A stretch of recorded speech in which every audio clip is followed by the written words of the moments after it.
Dr. Dame Commander Susan Ip-Jewell is an experienced analog astronaut, space medicine physician and scientist, entrepreneur, and exponential technology expert. She received 2 knighthoods for her humanitarian work and providing opportunities in human space exploration to the underserved communities, general public, and citizen scientists. She is a strong advocate in supporting United Nations social development goals in equality, diversity, and inclusion, and believes that space is for all. She is the president of MMARS, the Mars Moon Astronautics Academy and Research Sciences, offering virtual astronaut training and in-person analog astronaut simulation missions. So great. Thank you very much, Dr. Jewell. I'm going to let you take it away, okay?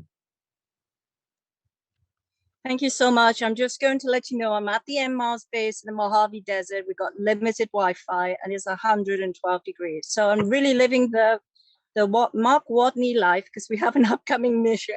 So I want to say, excuse us if we leave, if we drop out now and then, just have to be patient and just consider it to be a Mars delay comms. So with that, I will try to share. So I'll try to share my screen. Terrific. So I'm going to be very interactive with my presentation and show some videos. So I'm going to show the first video as a test to see if we can show the videos without any technical hitches.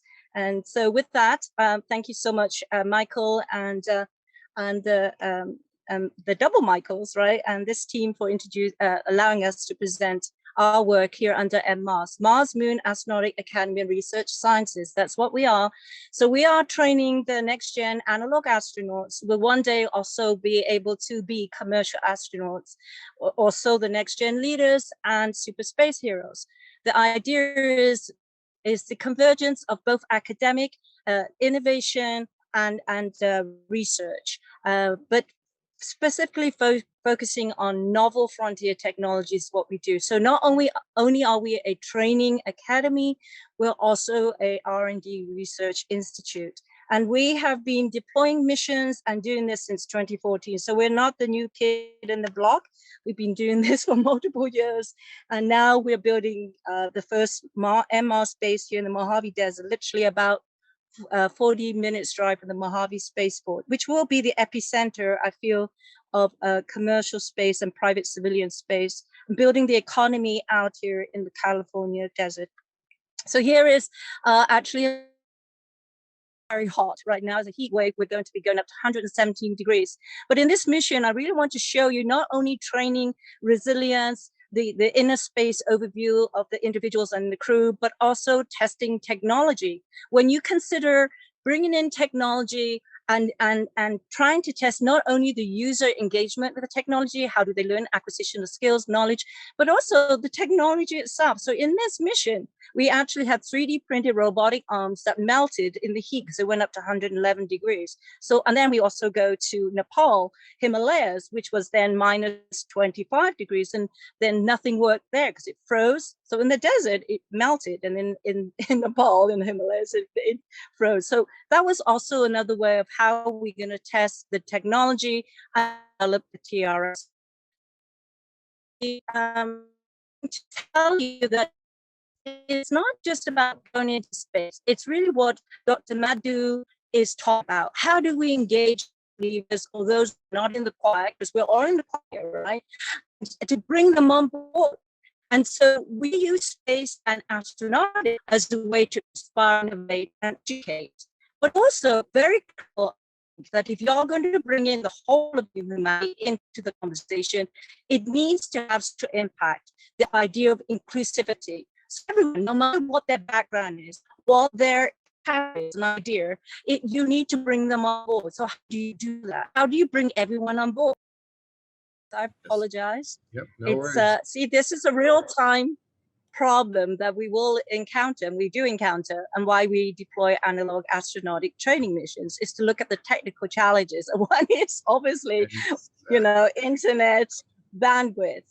So are you seeing thank my you so much, screen? Mike. Are you seeing my screen? Is this Yes, is yes, this the slide you want to be on? yes, Okay, yes. terrific. So with this slide, this is the where we're building the MR space. It's literally about 40 minutes from the Mojave spaceport. The idea is working with the community. Next slide, Michael. Okay, so it's very important that we engage, we engage everyone, right? So the whole idea of UNSDG of inclusivity, diversity, and equality is paramount for, and this is as an introduction to be able to inspire others, innovate with frontier novel technologies is what we focus on, as well as the education. There's very much a continuation of what Dr. Matt, right? How do you engage the public? How do you 21st century education very attractive and using, technologies like augmented reality, spatial computing, and so on, so that you can come in remotely as tele-avatars. And the idea of, I see this is going to be a technical challenge. Yeah. Please bear with me. But anyway, so MMARS is very focused on the social impact and inclusivity. We have several initiatives that we'll show later in the slide. Can you move next slide, please, Michael? So here is a very high level overview of our training program. You don't come in just one time, it's incremental, it's progressive. We're going to curate probably the first degree program in our virtual training as well as in-person training. And we're the only organization as a commercial entity, but we have deployed to austere environments, Nepal at 15,000 feet. Next year, we'll be going to Everest and beyond. The idea is that the person comes in, the participant, they're able to continue training, and the training gets more complex, more riskier, and so on and so forth. And that's really a part of the vision of us being able to curate a very unique experience, and everything is very experiential. So the idea of experiential learning with exponential technology is the key to what we do. We focus only on novel frontier technologies, cutting edge technologies, either in the laboratory about to come out into commercial viability. And that is what we feel makes us one of the differentiators from other analog training programs. Next slide, please.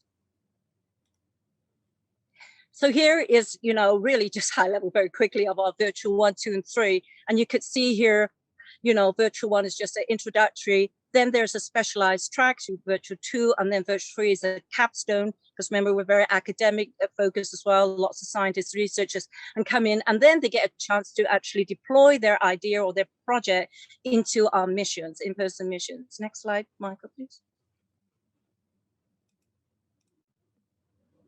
So here's a high level, just a flyer of our hybrid virtual program. So the idea is you come in, like we're doing now, but it's not all passive. The key to us is that we want you to engage interactively. So using the technologies that we've developed using spatial computing, using, tele-avatars, but also because we got our MR Space Camp here and we deploy missions, you're able to come and interact with the crew in real time during the simulations. And so this is what's so unique about the program. So it's not passive, just talking heads, talking, that's always never an engaging experience. And I think that's so unique about the program we offer. Next slide. So yes, here's an example of what we're doing. We're launching this. It's literally using augmented reality, but we work with Microsoft with the HoloLens and be able to bring in and gamify the training. And that, I think, is the key of the future. And the younger generation really onboarded with this technology, using HoloLens, using Magic Leap, to be able to come in as multiplayers, as tele-avatars, and be able to learn and go into these learning modules. So in this case, our first module will be the Mars Medic, because we've been curating and pioneering the first Space Medics program since 2016. Next slide, please. And here is the in-person mission. This is a selection, there's images below of just some of the activities that they get to engage in when they come into our missions, right? And you can see across the board is IBAs, EBAs, where they engage with technology. That's fundamentally what they interact with. And this is just a small selection. But the idea is in our missions, It's very much modeled on the template of NASA astronauts. It's very heavily scheduled throughout the day. So everyone knows exactly what they're doing, where they will be, what they will be doing, who they will be with, and so on and so forth, so that every minute you're accountable for that. And what I really want to show you is at the upper left is where we've developed our first mobile portable expandable base camp. And that allows us to scale up as a business model. That allowed us to scale up. It would allow us also to do very different caveats in the simulation, like station to station. But the upper right is what we're building here, huge geodesic domes. Remember, this is an analog Martian lunar settlement or lunar community. So we're not going to, at this point, build it underground or in the air, or, so it's just a prototype. But the idea of the huge geodesic dome connected by tunnels and expanding over time that allow us then to bring in thousands, over thousands of our analog astronauts coming in trained, but also living in long duration isolated confined environment, which has never been done before. Because right now, today, we only have small crews. And the maximum, I think, is what we've done at MDRS partnership was 12 to 16. But usually it's only 6 to 8. Well, that's not the model we want to try out and develop when we go to Moon and Mars, right? We want to build a community. So this is from our vision of what we are trying to do. Next slide, please.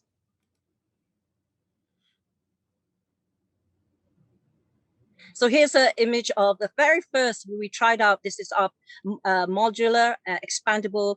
We can reconfigure it. We can build and deploy at different geographic locations. You can do station to station, which I think is what's going to happen in the future when we live on Moon and Mars. I'm not just going to have one station.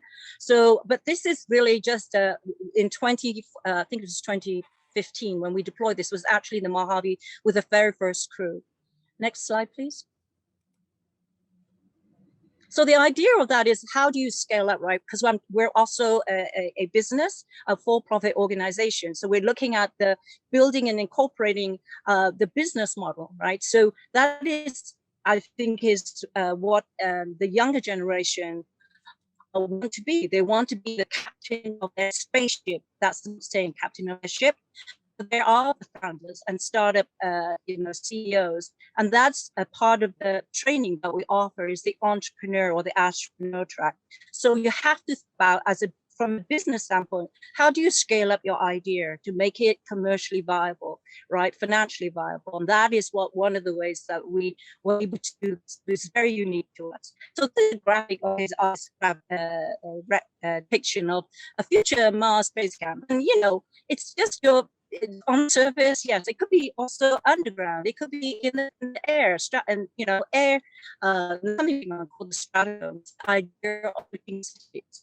Who knows, right? So the thinking is to try to get you to think out of the box, be very innovative, and that's it's a very novel technology. But what's the to use space and these images? Next slide.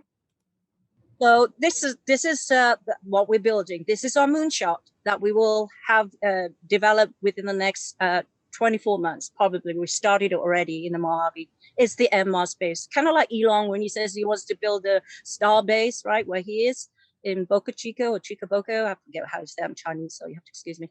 I say things reverse. But this is what we're building, the Mars base. Okay, next slide. And then here you see the progression of our timeline projection of our training facility as we move forward. Next slide.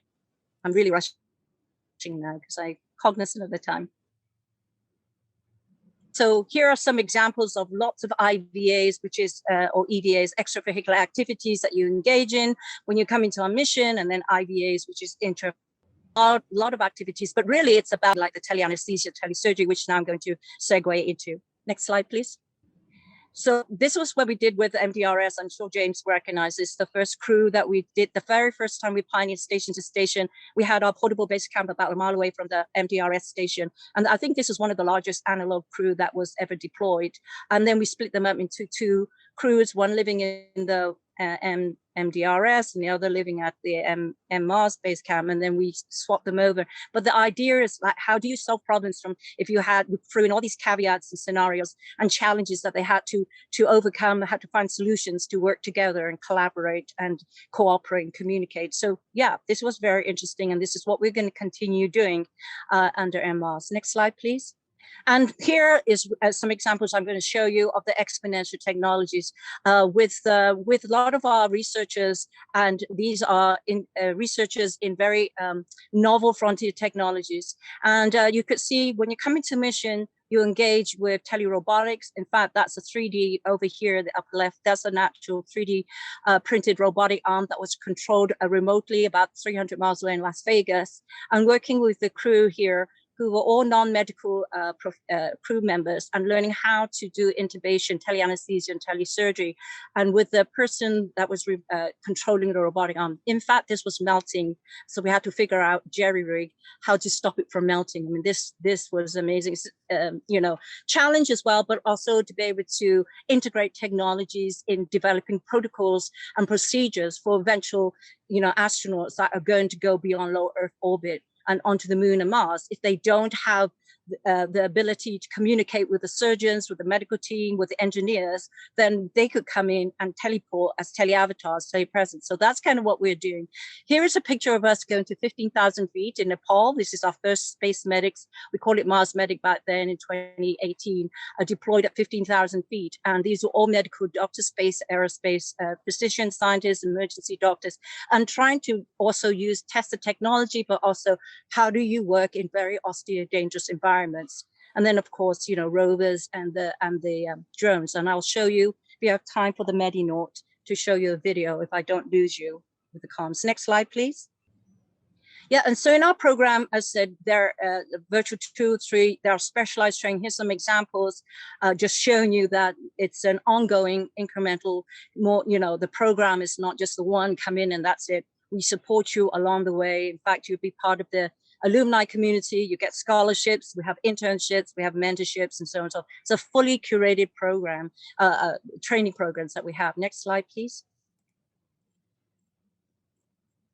So here's an example of a specialized training. This is our MedTech innovation track. Of course, I'm a space medicine and physician scientist. And so I'm very interested in how do we develop the technologies to be able to enable us to offer medical interventions in space, but also apply that to improve the interventions here on Earth in disaster areas, for humanitarian applications. So here are just a few examples of projects, but including also technology. So in these pictures, and there are many other projects, but these are some examples that they do in the mission, is that we have the PAP here. So this was invented by the anesthesiologist, and he's actually in the OR doing, he's an anesthesiologist, so he's doing intubation with COVID-19 patient. So he wanted to really secure the providers there, the surgeons, the nurses, and not be exposed to the virus, the contagion. So this is the first prototype of the PAPIA, right? The power air purifier respirator